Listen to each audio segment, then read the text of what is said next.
Hello dear students, सभी दोस्तों, आज हमारा फिर से स्वागत है आपके अपने YouTube channel maths by HL sir पर। आज हम लोग क्लास 10 के लिए चैप्टर नंबर 6 ट्रिग्नोमेट्रिक रेशियो त्रिकोणमितीय अनुपात इसके बारे में डिस्कस करने जा रहे हैं। सभी स्टूडेंट थोड़ा ध्यान से सुने। देखो, ट्रिग्नोमेट्रिक रेशियो जो त्रिकोणमितीय अनुपात है, बेसिकली आपने 9th क्लास में भी देखा होगा कि ये क्या क्या होते हैं। तो मैं पहले एक बार छोटा सा जो है इंट्रोडक्ट करवा दूं। ट्रिग्नोमेट्रिक रेशियो का जो है नेम है, ये ट्रिग्नोमेट्रिक रेशियो बन रहा है साइन थीटा। ये कोई भी जो राइट एंगल ट्रायंगल रेशियो पढ़ते हैं, इसकी कोई भी दो साइड्स का जो रेशियो होता है वो ट्रिग्नोमेट्रिक रेशियो होता है। जैसे साइन थीटा होता है तो वो क्या होता है, जैसे हम लोग इसको बेस बोलते हैं, इसको परपेंडिकुलर बोलते हैं, इसको हाइपोटेन्यूस बोलते हैं। हिंदी मीडियम के स्टूडेंट इसको आधार लंब बोलते हैं, इसको आधार बोलते हैं, आधार। और वो शॉर्ट में ए बी यूज करते हैं ऐसे, और इसके लिए एल यूज कर लेते हो, और ये करण होता है जिसके लिए वो के यूज करते हैं। ठीक है, तो अपने हिसाब से तो देखो साइन थीटा जो होता है वो लंब बटा करण होता है, यानी एल बटा रेशियो को दिखाने के लिए, याद करने के लिए उसको बड़ा ध्यान में रखें। ठीक है, जैसे हिंदी मीडियम के स्टूडेंट्स अक्सर याद करने की ट्रिक बना लेते हैं, इंग्लिश मीडियम के भी बनाते हैं। तो मैं एक बार यहाँ पर वो हिंदी मीडियम वाली ट्रिक भी बता देता हूँ। वो ऐसे लिखते हैं लाल बटा कक्का। तो एल अपॉन के जो पहला होता है ये साइन थीटा का होता है। नंबर 2, ये वाला जो रेशियो होता है वो कोस थीटा के बराबर होता है। जैसे साइन थीटा बराबर अगर हम पढ़े तो एल बटा के, कोस थीटा के अगर बराबर में पढ़े तो आधार बटा करण। ऐसे ये तीसरा जो रेशियो होता है वो टेन का हो जाता है। तो हमारा सिस्टम ऐसे होता है, इस दिशा में चलते हैं। साइन के बाद में कोस आता है, कोस के बाद में टेन। तो लाल बटा कक्का लिखेंगे तो पहला वाला साइन का, दूसरा कोस का, तीसरा टेन का। फिर वापस ऐसे चल के इधर से रिटर्न होते हैं, यू टर्न लेते हैं। तो यहाँ पर ये a बटा एल में नीचे लिख रहा हूँ, इसका मतलब ये हो गया कि कोट थीटा जो है उसके बराबर में लिखा जाए तो a ऊपर होगा, l नीचे होगा। यानी ये ऐसे हो जाएगा, नीचे की तरफ से देखा जाए तो a ऊपर रह जाएगा, l नीचे, a बटा एल ऐसे ना। तो ये क्या हो जाएगा, सेक थीटा। सेक थीटा क्या हो जाएगा, करण बटा आधार। और कोसेक थीटा लास्ट वाला, कोसेक थीटा के लिए क्या हो जाएगा, करण बटा लंब। ऐसे ही इंग्लिश मीडियम के बच्चे भी अपने सिस्टम से याद कर रखे हैं। तो ये हिंदी मीडियम के लिए, इंग्लिश मीडियम के लिए, दोनों के लिए मैंने ट्रिग्नोमेट्रिक रेशियो को क्लियरली बता दिया है। अब हम बात करते हैं जो मेन चीज है वो इस टेबल की, कि अगर कोई थीटा का एक फिक्स स्पेसिफिक एंगल्स जो हमारे को दे रखे हैं, जो एक स्पेशल एंगल है, उनके ऊपर इन ट्रिग्नोमेट्रिक रेशियो की वैल्यू क्या आती है, तो उसके बारे में हम डिस्कस करते हैं कि वो जो है टेबल इंपॉर्टेंट है, वो बनाना सीखना है। आज हमारा जो पॉइंट है मेन वो यही है कि वो टेबल बनाना सीखे। इस हिसाब से अब हम स्टार्ट करते हैं। हमारी टेबल जो होगी वो कौन सी टेबल पढ़ रहे हैं, टेबल ऑफ ट्रिगोनोमेट्रिक रेशियो और स्पेसिफिक एंगल्स।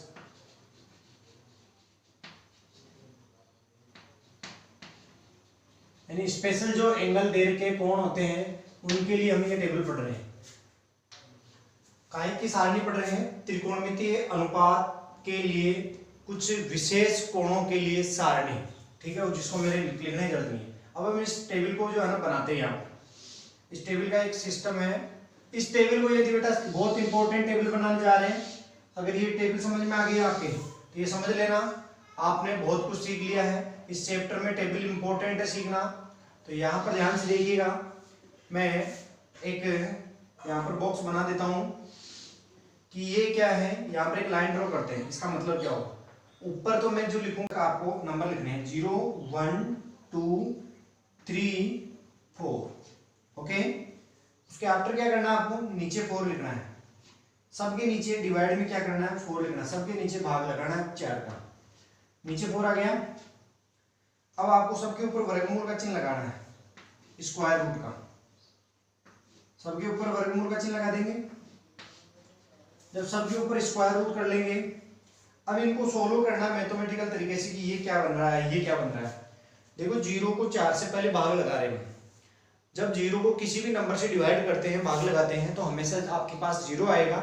और 0 जब बनेगा ये, तो 0 का ऊपर आपके क्या लगा है चिन्ह, वर्गमूल। तो 0 का जो वर्गमूल होगा स्क्वायर रूट, वो भी क्या हो जाएगा, 0 हो जाएगा। यानी मैं जो पहली वैल्यू है वो आपके यहाँ पर लिख के दिखाता हूँ, या यहीं पर लिख देता हूँ, आ जाएगा तो समझ में। ये लो, इसको करने पर तो ये 0 आ जाएगा। ठीक है, शायद नहीं दिख रहा आपको। तो देखिए बेटा अब दिख जाएगा आपको, ये तो 0 बन जाएगा। 1/4 का स्क्वायर रूट करेंगे तो देखो 1 का ऊपर स्क्वायर रूट करेंगे, अलग अलग कर सकते हैं, अंश का अलग कर लो, हर का अलग कर लो, यानी न्यूमेरेटर का और डिनोमिनेटर का अलग अलग आप स्क्वायर रूट करेंगे तो 1 का तो हो जाएगा 1 और 4 का वर्गमूल करेंगे तो कितना हो जाएगा 2। ठीक है, अब देखो 2/4 आ रहा है तो पहले आप वर्गमूल करने से पहले ये सोचो कि 2/4 ऐसा एक भिन्न है, यानी ऐसा आपके पास फ्रैक्शन है जिसको और इजी बढ़ा सकते हैं, सरल भिन्न में बदल सकते हैं। देखो 2 1 जा 2 2 2 जा 4 यानी 2 एकम 2 2 दूनी 4, इसको काटेंगे तो कट जाएगा ये और ये 1/2 बनेगा। अब इसके ऊपर वर्गमूल का चिन्ह लगाए, स्क्वायर रूट 1/2 का स्क्वायर रूट करेंगे तो 1 का हो जाएगा 1 का हमेशा स्क्वायर रूट जो वर्गमूल होता है वो सदैव 1 होता है और 2 का वर्गमूल होगा नहीं, इसलिए रूट ऊपर 2 के ऊपर क्या लगा रह जाएगा रूट, तो वो रूट किसके रहेगा नीचे केवल 2 के रह जाएगा।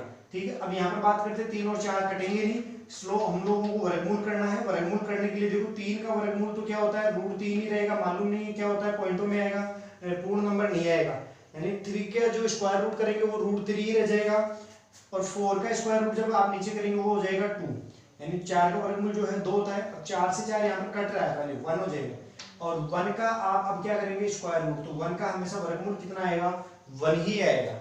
तो मैं आपको फिर से एक बार बता देता हूं क्योंकि ये बात आपको इंपॉर्टेंट है यहाँ पर बताना कि 0 से लेकर के 4 तक आपको नंबर लिखने हैं, डिवाइड में बेटा 4 लिखना है सबके और उसके बाद में वर्गमूल का स्क्वायर रूट का चिन्ह लगाना है सबके। उसके बाद में करना क्या है कि ये देखना है कि पहले अंदर जो भाग लगाने का सिस्टम है वो लग रहा है कि नहीं लग रहा है। जैसे 0 में 4 का भाग लगाया 0 आ गया, अब 0 के ऊपर आपको वर्गमूल करना है, 0 का वर्गमूल हमेशा क्या होगा 0, तो ये रिजल्ट 0 आया। 1/4 है तो 1 में 4 का भाग नहीं जा रहा है, यानी दोनों में कॉमन भी नहीं है, तो हम लोग इसको इजी तो बढ़ा नहीं सकते क्योंकि ये ऑलरेडी इजी है। तो अलग अलग वर्गमूल करेंगे ऐसे कि 1 का अंश का ऊपर नीचे हर का अलग हो जाएगा, ऐसे नहीं कि 1/4 का अचानक मेरे को नहीं आ रहा है तो नहीं कर पाऊंगा, ऐसा नहीं सोचे आप। ठीक है, तो 1 का स्क्वायर रूट हो जाएगा ऊपर 1 और 4 का कितना हो जाएगा वर्गमूल 2 स्क्वायर रूट। ठीक है, ऐसे 2/4 है तो 2 और 4 को देखते ही मुझे पता चल गया कि ये 2 से कट सकते हैं, तो पहले मैंने काटना उचित समझा यानी भाग लगाना उचित समझा, तो 2 एकम 2 2 दूने 4, अभी ये बन गया 1/2। 1/2 का आप स्क्वायर रूट करेंगे 1/2 का स्क्वायर रूट करेंगे तो क्या आएगा 1 का स्क्वायर रूट तो 1 ही आएगा, हट जाएगा स्क्वायर यहाँ पर, और 2 का स्क्वायर रूट जो वर्गमूल है वो होता नहीं, इसलिए स्क्वायर रूट का चिन्ह लगा रहेगा 2 के ऊपर। ऐसे ही यहाँ पर हो रहा है 3 के साथ में स्क्वायर रूट का साइन लगा रहेगा, लेकिन 4 का हो जाएगा इसलिए यहाँ से हट जाएगा, 4 से स्क्वायर रूट और क्या आ जाएगा 2 आ जाएगा, और यहाँ पर ये कैंसिल हो जाएगा 1 आएगा। 1 का स्क्वायर रूट जो वर्गमूल होता है वो ऑलवेज क्या होता है 1। तो ये आपके पास जो वैल्यूज आई है इन सभी वैल्यूज को आप यहाँ 0 से 90 तक साइन के कॉलम में आप पुट कर दें। तो मैं यहाँ पर कोशिश करूंगा कि आपके समझ में आ जाए कि यहाँ पर हमको 0 लिखना है, यहाँ पर अगले कॉलम में 1/2 आपको पुट करना है, फिर अगले कॉलम में 1/√2 पुट करना है, फिर अगले कॉलम में आपको √3/2 आपको पुट करना है, और अगले लास्ट वाले 90 वाले कॉलम में 1 करना है। समझ में आ गया? अब हमको करना क्या है, कोस का भरना है, कोस का कॉलम भरने के लिए, कोस का जो लाइन है रो को भरने के लिए हम इसको अपोजिट साइड से इधर नोट करें, पीछे की साइड से, इधर से पीछे की साइड से, यानी जो रिवर्स साइड है उधर से लिखना, इसको स्टार्ट कर दे। यहाँ पर 90 में 1 है तो ये 1 पहले लिखा जाएगा, फिर ये √3/2 है तो यहाँ पर √3/2 आ जाएगा, फिर उसके बाद में यहाँ पर है 1/√2 तो आफ्टर यहाँ पर भी 1/√2 आ जाएगा, फिर 1/2 आ जाएगा नेक्स्ट, एंड फाइनल नेक्स्ट क्या आएगा 0। ओके, कोस का टर्म जब भर जाए तो कुछ एक फॉर्मूले होते हैं जिनका आपको थोड़ा ध्यान रखना है, वो मैं फॉर्मूला बताता हूँ। ये फॉर्मूला मैं बताना चाह रहा हूँ, tan थीटा हमेशा क्या होता है sin थीटा ऊपर होता है और नीचे अगर भाग लगा दे cos थीटा का, यानी sin थीटा को सेम एंगल सेम होना चाहिए तो वही एंगल थीटा होता है जो थीटा यहाँ पर होता है। sin theta upon cos theta है तो tan थीटा बन जाता है, sin थीटा को cos थीटा से डिवाइड करें, एंगल एक ही होना चाहिए, थीटा सेम होना चाहिए, तब जाकर आपकी tan थीटा बन जाएगा। तो यहाँ पर इसका मतलब ये हो गया कि अगर मुझे tan थीटा मतलब पहला कॉलम 0 का है तो tan 0 का वैल्यू निकालना है यहाँ पर, तो कैसे निकलेगी कि sin 0 की वैल्यू में cos 0 की वैल्यू से क्या करना पड़ेगा भाग। तो देखो संयोग से कहो चाहे आपके एक अच्छे तरीके से, कि हमने जो टेबल बनाई है उसका सिस्टम भी ऐसा ही है कि sin ऊपर है और cos नीचे है, तो हम मन ही मन में अपने दिमाग में ये सोचे कि यहाँ पर पहला कॉलम है तो sin का मान ऊपर होना चाहिए, cos का नीचे होना चाहिए, तो इस संख्या में नीचे वाली संख्या से आप भाग लगाते जाएंगे, जो आएगा वो रिजल्ट यहाँ पर tan के लिए बढ़ते जाएंगे। तो देख सकते हैं पहला वाला कॉलम 0/1 है, देखो 0 में आपको 1 से भाग लगाना, 0 को 1 से भाग लगाएंगे। मैंने कहा है अभी भी आपको कि 0 अगर अंश में है, न्यूमरेटर में, डिनोमिनेटर में कोई भी अदर नंबर है, कोई भी अन्य संख्या है जिससे आप भाग लगा रहे हो, सदैव हमेशा 0 आएगा। लेकिन एक चीज और ध्यान रखनी है, अगर नीचे 0 आ गया, ऊपर कोई नंबर है, कोई भी नंबर हो सकता है 1 2 3 जो भी नंबर है, न्यूमरेटर कुछ और है, डिनोमिनेटर जो हर है वो अगर 0 आ गया तो ये जो रिजल्ट बनेगा वो कभी भी 0 नहीं होगा, ये इन्फिनिटी हो जाएगा। बिकॉज मैथ में कोई भी नंबर 0 से डिवाइड नहीं हो सकता, ना ही 0 से हम डिवाइड कर सकते, 0 से भाग नहीं लगा सकते। इसलिए नीचे भाग में डिवाइड में जो डिनोमिनेटर है हमारा हर, वो कभी फ्रैक्शन जो भिन्न होती है उसका 0 नहीं बनाना है। और अगर 0 आ रहा है तो आप तुरंत उसको किस ओर अग्रसर कर देंगे, वो किस तरफ एग्जिट करेगा, यहाँ पर हम कह सकते हैं इन्फिनिटी यानी अनंत की ओर। तो यहाँ पर हम देखते हैं सबसे पहले tan थीटा के लिए ऊपर वाले वैल्यू को नीचे वाले से डिवाइड करना है, तो यहाँ पर तो हो जाएगा 0, क्योंकि 0 ऊपर आ रहा है, 1 से डिवाइड करेंगे 0 आ जाएगा। अब देखो बेटा 1/2 है, नीचे √3/2 है, ये डिवाइड की लाइन ही समझ लो। अब देखो ऊपर वाले फ्रैक्शन को नीचे वाले फ्रैक्शन डिवाइड कर रहा है, ये भी एक आपको मालूम होना चाहिए कि ऊपर 1/2 आ रहा है फ्रैक्शन, इस नंबर को आप किससे डिवाइड कर रहे हो, √3/2 दूसरे फ्रैक्शन से। एक फ्रैक्शन को जब आप दूसरे फ्रैक्शन से डिवाइड कर रहे हो तो इस बात का ध्यान रखना चाहिए आपको कि नीचे इनके डिनोमिनेटर सेम है, यानी दोनों जो भिन्न है ऊपर वाली और नीचे वाली, इनके हर जो है सेम है, तो ये कैंसिल हो जाएंगे हमेशा। और ये ऊपर है तो ऊपर ही रहेगा, ये जो रिजल्ट रहेगा √3 वो नीचे आ जाएगा, तो ये 1/√3 ऐसे आएगा। ये कहते हैं हम कि इसकी टाइम मतलब टांगे कट गई और 1 ऊपर आ जाएगा, नीचे क्या आ जाएगा √3, ठीक है। तो ये नीचे सेम था इसलिए कैंसिल हो गया और 1 ऊपर आ जाएगा, √3 नीचे आ जाएगा। फिर भी अगर किसी बच्चे को दिक्कत आती है कि मैं एक फ्रैक्शन को दूसरी फ्रैक्शन से डिवाइड करने में बड़ी प्रॉब्लम आ रही है, तो वो एक काम ऐसे कर सकता है, वो सपोज करे कि a/b जो है उसके पास एक फ्रैक्शन है और नीचे दूसरा c/d एक अदर फ्रैक्शन है, और इसको इस फ्रैक्शन से क्या कर रहा है, ये डिवाइड कर रहा है। तो इसका डिवाइड करने का एक मेथड है, वो क्या, ऊपर वाले फ्रैक्शन को ऐसे कैसे लिख ले, और ये जो डिवाइड का साइन आया उसको बदल दे, जो भाग के चिन्ह को बदल देंगे मल्टीप्लाई में यानी गुणा में, और जो नीचे वाला जो भिन्न है, नीचे वाला जो आपके पास फ्रैक्शन है उसको उल्टा करके लिखे, यानी d/c लिखें। ये जो c/d है उसको d/c लिखें और यहाँ भाग की जगह आप मल्टीप्लाई में चेंज कर दें, तो आपके समझ में आ जाएगा कि इससे फिर आप कर सकते हो इजी। जैसे यहाँ पर अपन ऐसा करें तो यहाँ पर अगर इसको समझेंगे तो आपके हो जाएगा ऊपर वाला 1/2 ऐसे कैसे लिखना है फ्रैक्शन, और मल्टीप्लाई लगाना है इस डिवाइड की जगह, जो भाग की लाइन है उसको बदल के गुणक लगाना है।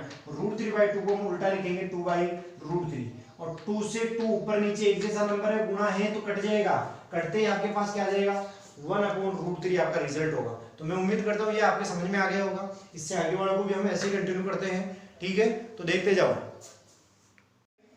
देखिए हम लोग tan थीटा को भरने जा रहे हैं, तो इसको डिवाइड करने पर हमारे पास आया 1/√3। अब देखो 1/√2 को किससे डिवाइड कर रहे हैं, नीचे 1/√2 से, एक जैसा ही नंबर है ऊपर नीचे कैंसिल हो जाएगा, कितना आ जाएगा 1। फिर देखो √3/2 को आप 1/√2 से, तो 2 से 2 कैंसिल हो जाएगा, नीचे वाला √3 ऊपर रहेगा, नीचे क्या रहेगा 1, तो √3/1 यूं समझो आप, √3/1 आ रहा है। √3 को 1 से डिवाइड करोगे तो क्या आ जाएगा √3, क्योंकि एक का भाग किसी भी नंबर में लगाते तो वही नंबर आता है, तो आप यहाँ पर √3 लिख लेंगे, ठीक है। √3/1 का मतलब √3। अब 1 को किससे डिवाइड कर रहे हो, 0 से। मैंने कहा था आपके पास यहाँ 1 आ रहा है, नीचे क्या आ रहा है 0, नीचे 0 आती किस ओर चला जाएगा, ये इन्फिनिटी, अनडिफाइंड बोलते हैं, अपरिभाषित बोलते हैं इसको, जो है हमारे पास जो साइन लगा है वो अनंत का साइन है। अब कोट थीटा जब tan का बन जाए तो कोट का क्या करना है, वही पीछे से उलट के लिखना है, तो यहाँ पर इन्फिनिटी आ जाएगा, यहाँ √3 है तो यहाँ पर √3 आ जाएगा, ये 1 है तो 1 आ जाएगा, 1/√3 आ जाएगा। नेक्स्ट क्या हो जाएगा 0। अब आते हैं sec थीटा के लिए। यहाँ पर जैसे मैंने आपको ये फॉर्मूले बताए हैं, वैसे ही tan थीटा के हिसाब से sec थीटा भी आपके पास है, एक फॉर्मूला होता है sec थीटा = 1/cos थीटा। देखो यहाँ पर मैं लिख देता हूँ, तो ये मैंने लिख दिया है sec थीटा = 1/cos थीटा। अब ये समझना है कि sec थीटा का जो पहला मान निकालना है, sec थीटा ये रहा, तो पहला निकालना है तो 1 तो ऊपर है ही, जैसे सपोज करो 1 है, नीचे cos थीटा का मान आएगा, cos थीटा की वैल्यू कितनी है 1, तो 1 के नीचे 1 लिखेंगे तो कितना आएगा रिजल्ट हमारे पास 1 आएगा, तो हम यहाँ पर भी 1 ही पुट करेंगे। ये जैसे √3/2 है, तो √3/2 का मतलब हो गया कि मैं आपको अगर समझाऊं तो देखो सीधी भाषा में ये कह देता हूँ, नंबर जैसा है वैसे के वैसे लिखना है, बस आपको इनको भिन्न में बदल कर भिन्न बना करके उनका उल्टा करना है। जैसे ये √3/2 है तो आप इसको उल्टा क्या करेंगे, 2/√3 हो जाएगा, रेसिप्रोकल लेना है आपको। जैसे 1 का रेसिप्रोकल क्या होता है, 1 ही होता है, 1 का व्युत्क्रम जो होता है वो 1 ही होगा, √3/2 का व्युत्क्रम क्या हो जाएगा 2/√3, यानी जो अंश है वो तो हर में आ जाएगा, चेंज हो जाएगा, जो हर है वो अंश बन जाएगा, यानी कि डिनोमिनेटर और न्यूमरेटर आपस में एक्सचेंज हो जाते हैं जब आप किसी नंबर का रेसिप्रोकल लेते हैं। अब 1/√2 का जो है रेसिप्रोकल क्या हो जाएगा, √2/1। अब √2/1 हो जाएगा, इसका उल्टा जब आप करेंगे, लेकिन √2/1 का उल्टा का मतलब हो गया √2 में 1 का भाग लगा रहे हो, √2 का √2 ही रह जाएगा, 1 से डिवाइड करने से कोई फर्क नहीं पड़ेगा। वही ऐसे 1/2 है, 1/2 का जो रेसिप्रोकल लेंगे तो 2/1 यानी 2 ही हो जाएगा, और ये 0 है। अब 0 का कोई आपसे पूछे कि रेसिप्रोकल क्या होगा, तो 0 का रेसिप्रोकल होगा 1/0, बिकॉज देखो यहाँ पर cos थीटा के लिए 1/cos थीटा की वैल्यू 0 आ गई, और ये किस ओर जाएगी, इन्फिनिटी की ओर, तो ये भी समझ लो ये अनंत बन जाएगा, अनडिफाइंड हो जाएगा, अपरिभाषित। अब इसको फिर आपको cos थीटा के लिए क्या करना है, उल्टा लिख देना है, पीछे से सेक की बनाई उल्टा करके लिख दिया। सेक किससे बना, cos से। हमने tan किससे बनाया, साइन और cos से। साइन का हमने ट्रिक से बता दिया, साइन बढ़ने के बाद में cos को उसको उल्टा कर लेते हैं, tan sin cos से डिवाइड करने पर बन जाएगा। कोट फिर से अगेन आपको पीछे की साइड से जो आपको रिटर्न करके लिखना है, फिर सेक आपका कोसेक का रेसिप्रोकल करके लिख देना है, और वो सेक का उल्टा कर देंगे तो हमारा जो है कोसेक थीटा तैयार हो जाएगा। यहाँ पर √2 आ जाएगा, ये 2/√3 है तो यहाँ पर भी 2/√3 हो जाएगा, और फाइनल क्या आ जाएगा, 1। तो मैं उम्मीद करता हूँ सभी बच्चों को ये टेबल अच्छे से समझ में आ गई होगी, और सभी स्टूडेंट इस टेबल की ज्यादा से ज्यादा मैक्सिमम प्रैक्टिस करें, जिससे आपको ज्यादा अभ्यास करने से बहुत इजी लगेगी बनाने में। और इन चीजों का एक बार पॉज करके कैसे भी आप इसको साथ के साथ बनाने की प्रैक्टिस करेंगे तो समझ में जल्दी आ जाएगी। और इस टेबल को अगर बनाना सीख गए तो आपके जो है बहुत सारे जो है इस टॉपिक के जो चैप्टर नंबर 6 है उसके बहुत सारे क्वेश्चंस को हम बहुत इजी वे में कर सकते हैं, और ये चैप्टर बहुत जल्दी समझ में आ जाएगा। जिसको ये टेबल आ गई ना बनाना, इससे वो फटाफट से वैल्यू देख लेगा, और वैल्यू आपको यहाँ पर इंपॉर्टेंट रहती है, क्योंकि आपको जैसे पूछ लिया sin 90, तो sin 90 का मालूम नहीं है तो कैसे पता चलेगा। हम ये मैं बता देता हूँ कि वैल्यू कैसे देखते हैं। जैसे अपन को sin 90 लिखा है कहीं पर, ये समझो आप, यहाँ पर आपके पास sin 90 डिग्री लिखा है, और आपको बताना है कि sin 90 होगा कितना। तो देखो इसकी वैल्यू कैसे पता करनी है। साइन की ये बात कर रहा है, साइन की, तो साइन की ये कॉलम है, और 90 की है, तो साइन की बात कर रहा है तो साइन की लाइन में चलेंगे, और जहां 90 आता है वहां रुक जाएंगे। ये रहा 90 है तो यहाँ रुकेंगे, तो ये कितनी हो जाएगा, 1। ऐसे आपसे पूछे cosec 60 degree, cosec 60 degree value की बात कर रहा है, तो कोसेक के बारे में बात कर रहा है तो कोसेक के लिए चलेंगे, और जहां वहां उस कॉलम में रुकना है जहां पर 60 आता है, ये 60 वाला कॉलम है, तो यहाँ आकर के रुक गए, तो ये कितना हो जाएगा, 2/√3। तो ये वैल्यू देखने का भी एक मेथड है। किसी बच्चे को अगर वैल्यू नहीं देखनी आती, टेबल बनाना आ जाए लेकिन वैल्यू देखना नहीं है, तो उसका कोई मतलब नहीं रहेगा। सभी बच्चे ध्यान से समझ ले कि टेबल अच्छे से अच्छे मैक्सिमम प्रैक्टिस करके आप बनाना सीख जाए, उसमें से आपको मान निकालना भी आना चाहिए कि कैसे किसी मान को देखते हैं। ठीक है, जैसे tan 30 डिग्री है तो tan में 30 डिग्री का कॉलम ये है, दूसरा वाला ये दूसरा कॉलम 30 का है, तो tan के लिए चलूंगा तो दूसरी कॉलम में रुक जाऊंगा, तो ये tan 30 डिग्री की वैल्यू हो जाएगी 1/√3। तो इस हिसाब से आपको वैल्यू भी आ जाएगी। तो इस चैप्टर में आपके बस यही होगा कि कोई भी क्वेश्चन आएगा उसको जो भी करना होगा, प्रूव करना हो, चाहे कोई वैल्यू निकालनी हो, सब कुछ जो भी करना है इस क्वेश्चन में, जितने भी इसके क्वेश्चंस हैं उनके लिए हम सबको इस टेबल की बहुत ज्यादा अधिकतम आवश्यकता पड़ेगी, बहुत इंपॉर्टेंस है। इसलिए इस टेबल को जरा थोड़ा ध्यान रखें, क्योंकि याद आप नहीं कर पाएंगे तो आप टेबल बना लेंगे, तुरंत रफ में टेबल बनाएंगे, और वहां से आपके जितने भी क्वेश्चंस हैं उनमें सभी ट्रिग्नोमेट्रिक रेशियोज की स्पेशल एंगल्स के लिए आप वैल्यू को पुट कर सकते हैं। मैं उम्मीद करता हूं सभी बच्चों के ज्यादा से ज्यादा समझ में आए हैं, और सभी बच्चों का धन्यवाद।